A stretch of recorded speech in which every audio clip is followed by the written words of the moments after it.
Finals. This is a big week for you, not only trying to win your first Nitto ATP Finals trophy, but also fighting for the year-end #1. So tell us your motivation about Turin. Yeah, it's really important. I think this is one of the best and most important tournament that we have on tour, that all the players are trying since the beginning of the year to qualify to this tournament. So this is a really special one, and I'm excited and I'm really motivated to do a good performance here, to play a good tennis, giving myself the chance to try to win it. So let's see. But obviously the #1 spot is on the line as well.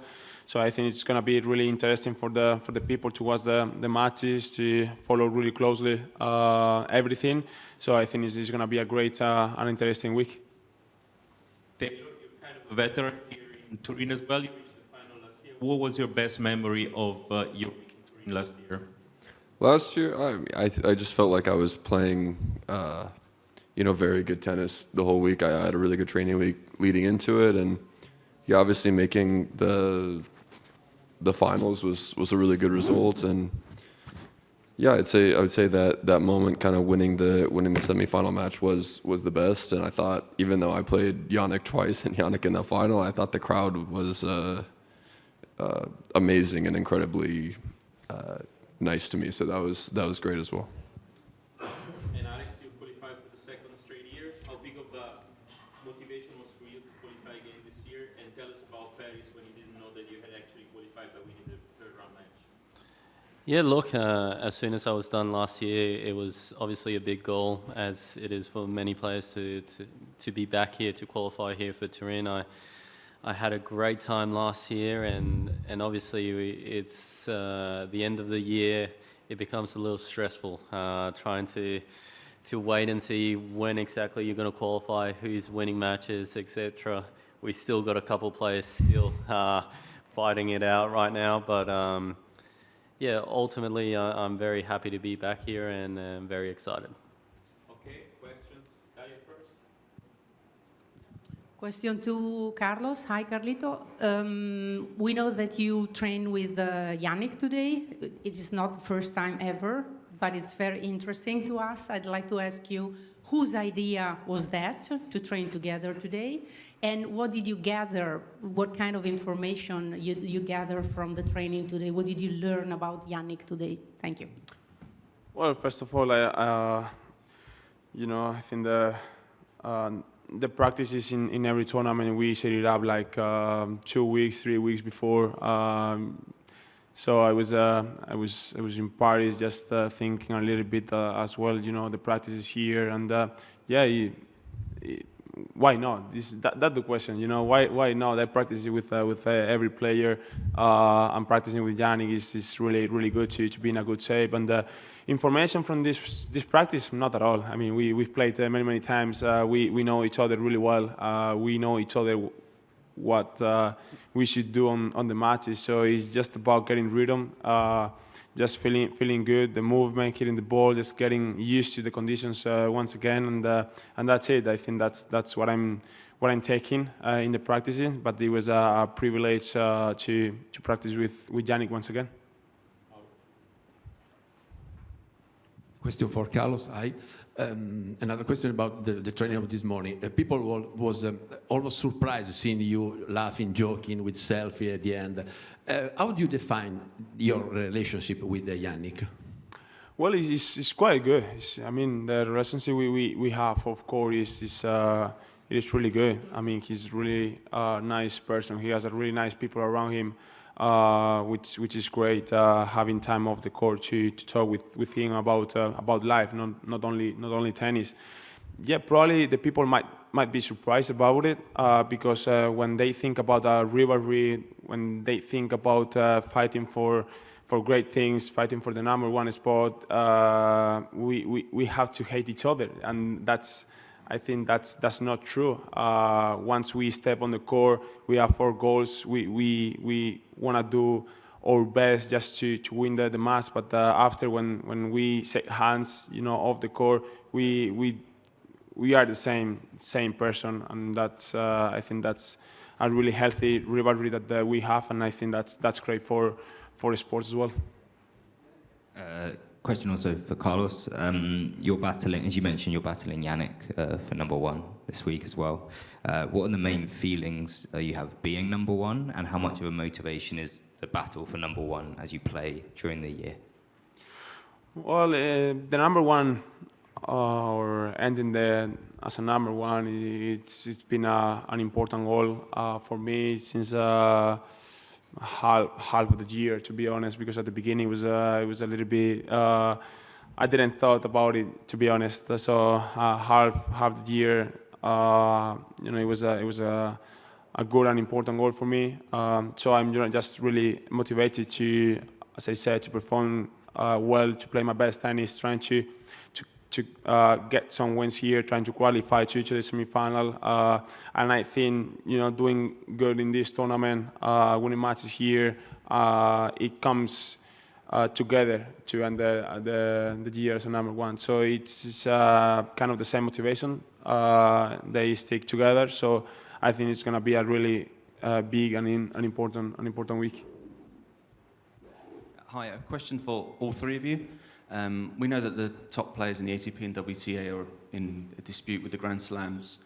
I just wanted to know your feelings about how frustrated you are about the lack of communication since September on this issue, and what steps the players might take with the Australian Open coming up in January in order to force the issue. Thank you. Do you want to take this? I don't want to. I feel like he's been media trained for this. I'm the youngest. Okay, I'll take it.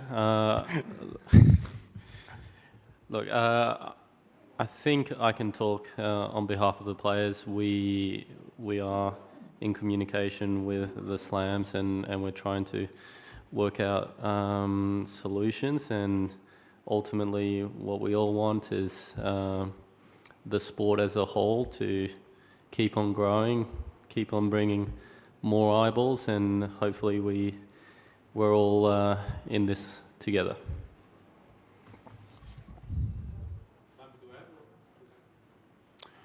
I mean, I think he said everything, so it's no need to say, point of view of everyone. I think we are all in the same line, in the same way. So everything that Alex said is great for, in behalf of everyone. Good evening.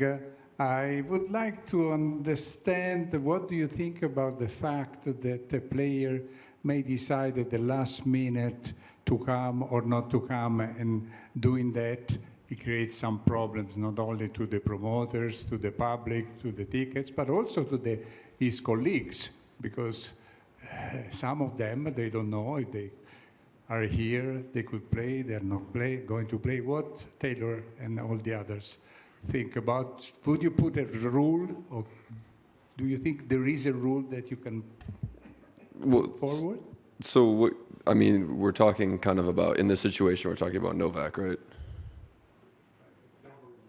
Yeah, well, I think, obviously, when you're on the fence, everyone's not sure if you're going to play, yes, there's inconveniences, but he's earned that right, in my opinion. He's qualified, it's his decision if he wants to play or not play, and if he wants to wait on it and see how he feels. That's like, like I said, it does cause some inconveniences, but he's earned it. He's earned that right, in my opinion. Oh, okay. No, it's obviously it is a bad situation for everyone, but as Taylor said, he has the right to do it. He has played this tournament many years. He has won this tournament many years. Obviously, for the promoter, for everything, it's not the right situation, but it is his decision, and we had to go with it and accept it. Question for Alex. You've got the most hard court wins on tour this year. I just wondered how those performances on this surface, will you be thinking about that coming into this, what will be a very tough group, obviously? Yeah, look, I mean, overall, I'm very pleased with the year I've had. I think I've shown some really good consistency, and I've been able to play some good tennis on this surface. So now looking towards the competition ahead, I think we've got a very tough group. I think all of us on this table and Novak potentially. We're all very capable of playing some good tennis and making life difficult for each other. So saying that, I think we're all excited for the competition to start, and you know, it's what we're all aiming for. The last tournament of the year, to have a really good week and show everything that we've kind of accomplished throughout the whole year.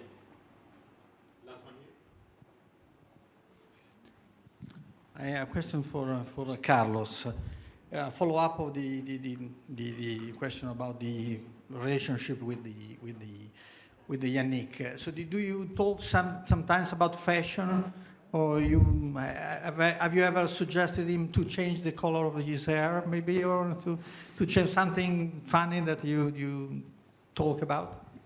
No, we made some jokes about, you know, the color of the hair. He said like he's good right now, you know, that he wants to stay like this so far. So who knows in the future, you know, probably I stick in his mind and change. But no, we talk sometimes, but not about fashion, to be honest. It is about the term of whatever it is, you know, in that day.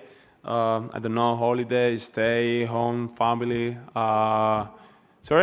football sometimes as well. So it depends on the mood of the day, to be honest. But yeah, we talk sometimes about something as a part of tennis.